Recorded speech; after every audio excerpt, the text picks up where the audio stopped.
Hi, my name is Ed Fultz. I've been a resident of Littleton for greater than 30 years. My wife and her family for greater than 58 years. Together, we have raised two wonderful children.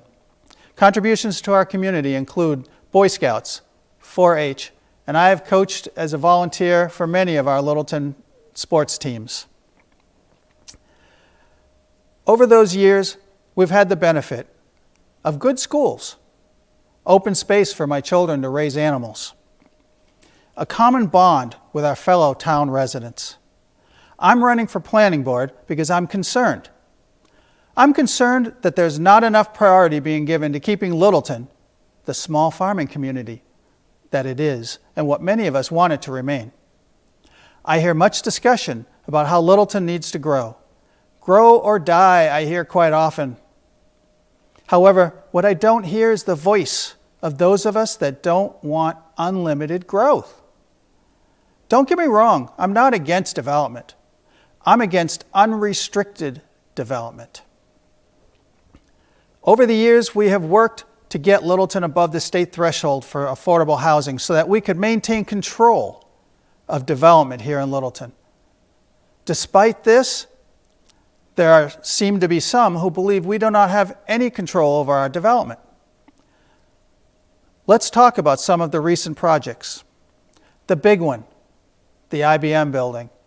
That originally started as a small mixed-use development and has morphed into a monstrosity having greater than 700 housing units.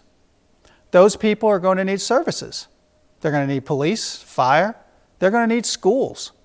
They're going to have cars putting traffic on our roads, and everyone knows what the common is like at 5 o'clock. Then there's the building across the street, the old mill. There are many in town that would say anything we do with that property is better than what we've got now. But is it better to have greater than 200 housing units? Is Littleton really ready for 6-story buildings? Do we want Littleton to become Arlington, Somerville, or Boston? Or do we want the town to be a more suburban farming type community? We're situated at the intersection of Route 2 and 495. I'll tell you, that could be a curse and it can be a benefit. It's a benefit because we've got great commuting capabilities to many towns around us.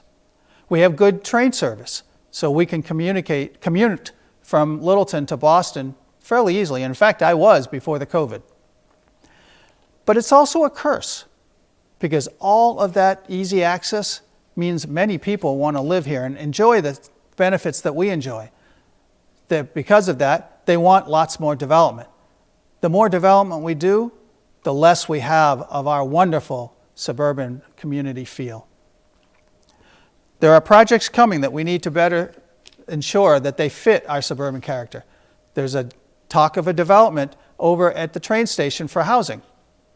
And what we need to ensure is that that development fits our suburban character. Is there really a need to allow special permits to do high density in that area? I would suggest no, there really isn't. There are those that say, however, that we can't stop that development. There are those that say we shouldn't stop the development. My opponent actually at the town meeting suggested that it was an essential project. I'm here to suggest that a project over there might be useful, but we need to be careful what we actually approve. Land is a precious commodity here in town. We all know that. We've seen it. We have it. We've worked hard to have open space. But what good is open space if we're living in a city? It is because of these concerns that I'm running for planning board. I'm here to listen to your thoughts and concerns. However, what I don't hear is the voice of the Littleton residents. My name is Ed Fultz. I'm running for planning board, and I'm asking for your vote on May 6th. Thank you.